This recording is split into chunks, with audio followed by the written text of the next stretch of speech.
एक छोटे से गांव में खुशी नाम की बहुत ही गरीब लड़की रहती थी। वो एक छोटे से घर में बिल्कुल अकेली रहती थी। वो इतनी गरीब थी कि 2 वक्त की रोटी भी बड़ी मुश्किल से जुटा पाती थी। वो त्योहारों पर कुछ न कुछ काम करके अपना गुजारा करती थी। इस बार वो दिवाली पर पटाखे बेच रही थी। खुशी के पास इतने भी पैसे नहीं थे कि वो अच्छे और बढ़िया पटाखे खरीद सके। एक दिन की बात है, खुशी अपनी टोकरी में रख कर थोड़े बहुत पटाखे खरीद कर बेच रही थी। उसे सुबह से दोपहर हो जाती है और कोई भी उससे पटाखे खरीदने नहीं आता। ये देख वो उदास हो जाती है। सुबह से दोपहर हो गई और अभी तक एक भी पटाखा नहीं बिका। हे भगवान, अब तो मेरे पास एक भी पैसा नहीं बचा। जो भी मेरे पास पैसे थे उनसे मैंने ये पटाखे खरीद लिए।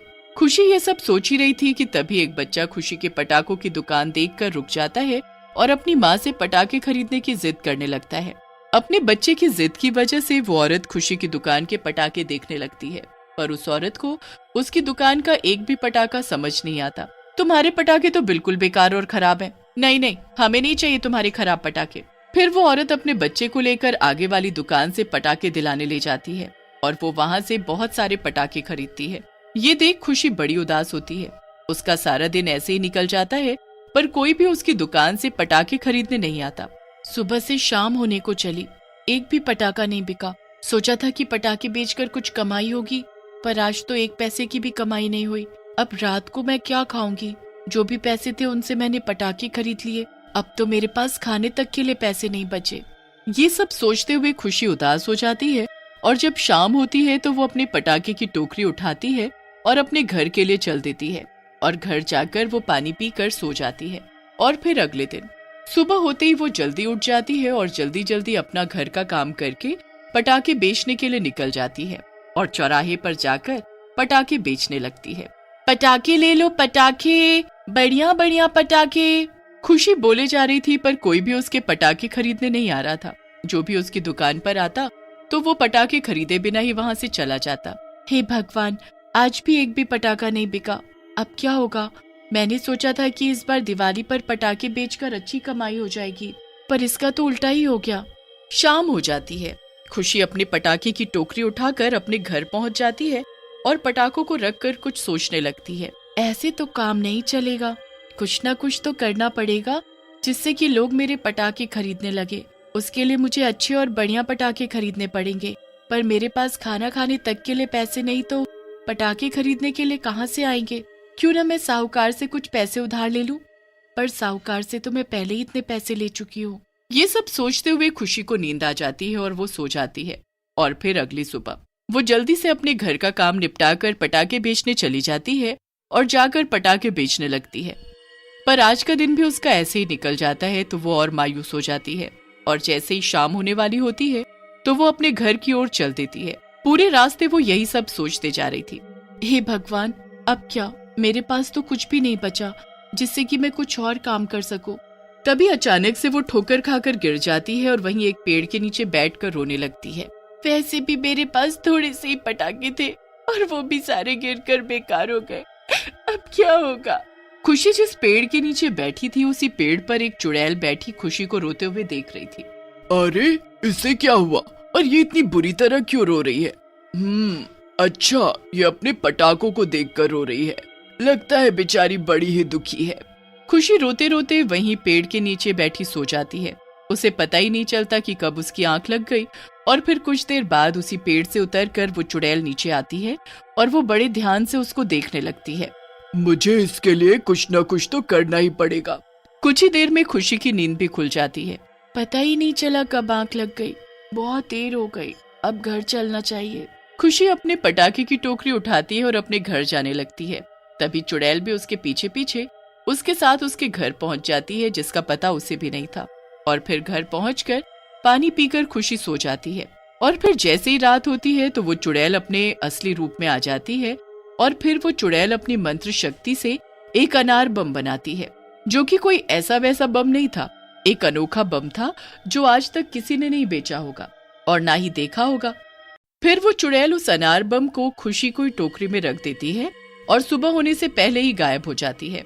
और फिर जैसे ही सुबह होती है, खुशी जल्दी से उठकर अपने घर का काम करके और जैसे ही वो बाजार जाने के लिए पटाखे की टोकरी उठाती है तो उसकी नजर टोकरी में रखे बड़े से अनार बम पर पड़ती है। ये क्या चीज है? अरे ये तो अनार बम है, पर ये आया कहाँ से होगा? और वो भी इतना बड़ा, पर ये इतना बड़ा अनार बम कैसे हो सकता है? ये तो कुछ अलग ही है। खुशी की नजर उस अनार बम से हट ही नहीं रही थी। तभी उसके दिमाग में एक ख्याल आता है, क्यों ना मैं इस अनार बम को बाजार में जाकर बेच दूं? क्या पता इसे बेचकर कुछ पैसे ही मिल जाएं। यही सोचकर खुशी उस बड़े से अनार बम को बाजार में बेचने चली जाती है। तभी एक आदमी उसकी दुकान के पास से जाते हुए उस अनार बम को देखकर रुक जाता है और उस बड़े से अनार बम को बड़े ध्यान से देखने लगता है। इतना बड़ा अनार बम, आज से पहले तो मैंने ऐसा अनार बम कभी नहीं देखा। वाकई में ये बड़ा सा अनार बम बिल्कुल अलग है। ये सुनकर खुशी बड़ी खुश होती है। हाँ बाबूजी, ये अनार बम बिल्कुल अलग है, क्या आप इसे खरीदेंगे? उस आदमी की नजर उस बड़े से अनार बम से हट ही नहीं रही थी और वो उसे खरीद लेता है और उसे उसके अच्छे दाम भी देता है। ये देख खुशी बड़ी खुश होती है। जब वो आदमी अपने घर जाकर उस बड़े से अनार बम को जलाता है तो उसमें से बहुत सारी तेज रोशनियां निकल रही थी और साथ में उसमें से गाने की मधुर आवाज भी आ रही थी। ये देख उस आदमी के परिवार वाले बड़े खुश होते हैं। उधर खुशी पूरे रास्ते खुश होती हुई अपने घर जा रही थी। चलो अच्छा है, कम से कम आज कुछ तो कमाई हुई। और फिर घर पहुंचते ही खुशी आज के कमाए हुए पैसों से अपने लिए खाना खरीद कर खाती है। आज कितने दिनों बाद कुछ थोड़ा खाने के लिए मिला है। काश ऐसे ही अनार बम मुझे और मिल जाता तो कितना अच्छा होता। कुछ ही देर में रात होने वाली होती है तो वो सो जाती है। खुशी के सोते ही वो चुड़ैल आ जाती है। चलो, इस लड़की के चेहरे पर कुछ तो खुशी दिखी। मुझे आज भी इसे एक और अनार बम देना चाहिए। फिर वो चुड़ैल अपनी मंत्र शक्ति से एक अनार बम बनाती है और वो अनार बम देखते ही देखते बड़ा हो जाता है। इसे तो पता भी नहीं कि ये अनार बम क्या करेगा। इससे रातों रात इसकी जिंदगी बदल जाएगी। और फिर अगली सुबह जब खुशी उस अनार बम को देखती है तो देखती रह जाती है। एक और अनार बम, वो भी पहले जैसा बड़ा। ये तो कमाल हो गया, काश आज भी कोई इसे खरीद ले। ये कहकर खुशी उस बड़े से अनार बम को टोकरी में रखकर बाजार चली जाती है और उस अनार बम को बेचने लगती है। तभी उधर से जाती हुई एक औरत उस बड़े से अनार बम को देखती है तो रुक जाती है। कितना बड़ा अनार बम है और दिखने में भी कितना अलग लग रहा है। मैंने तो ऐसा अनार बम कहीं नहीं देखा। फिर वो औरत खुशी से वो अनार बम खरीद लेती है और उसे उसके अच्छे दाम देती है, जिसे देखकर खुशी बड़ी ही खुश होती है। और जैसे ही शाम होने वाली होती है तो खुशी अपने घर चली जाती है। आज भी जब चुड़ैल खुशी को देखती है तो उसे बड़ी खुशी होती है। चलो अच्छा है, कम से कम इसके चेहरे पर खुशी तो आई। और फिर जैसे ही रात होती है वो चुड़ैल अपनी मंत्र शक्ति से एक और बड़ा अनार बम बना देती, जिसे खुशी उन्हें बाजार में बेचकर अच्छे पैसे कमाने लगी थी। खुशी के बड़े से अनार बम की चर्चा पूरे गांव में फैल जाती है।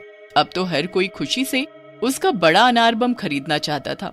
जो भी लोग उससे अनार बम खरीद कर ले गए थे वही उससे दोबारा अनार बम खरीदने आते हैं। मुझे वही अनार बम चाहिए जो कल आपने मुझे दिया था। वो अनार बम तो बड़ा ही कमाल का है और अच्छा भी। मुझे वो अनार बम जल्दी से दीजिए। मैं आज के बाद आपके अनार बम के अलावा और कोई पटाखे नहीं चलाऊंगा, क्योंकि आपका अनार बम बिल्कुल अलग है और उससे बच्चों को कोई खतरा भी नहीं है और ना ही उससे प्रदूषण फैलता है। पर वो तो मेरे पास नहीं है, खत्म हो गया। खुशी को कुछ समझ नहीं आ रहा था कि रात ही रात में उसके पास बड़ा सा अनार बम कहाँ से आ जाता है। तो वो एक रात छुपकर बैठ जाती है और देखने लगती है। तभी चुड़ैल अपने असली रूप में आती है और अपनी मंत्र शक्ति से बहुत सारे बड़े से अनार बम बनाने लगती है। ये देख खुशी चुड़ैल को देखकर बुरी तरह डर जाती है और चुड़ैल भी उसे ऐसा करते देख लेती है। चुड़ैल, ये तो चुड़ैल है। डरो नहीं, मैं एक अच्छी चुड़ैल हूँ। जिसे मेरी मदद की जरूरत होती है मैं उसकी मदद करती हूँ। अब तुम्हें मेरे बारे में पता चल गया है। अब मैं यहाँ नहीं रुक सकती, मुझे यहाँ से जाना होगा। ये कहकर चुड़ैल वहाँ से चली जाती है। और फिर जब अगले दिन दिवाली होती है तो चुड़ैल के बड़े अनार बम से पूरा गांव रोशनी और फूलों की बरसात से नहा जाता है।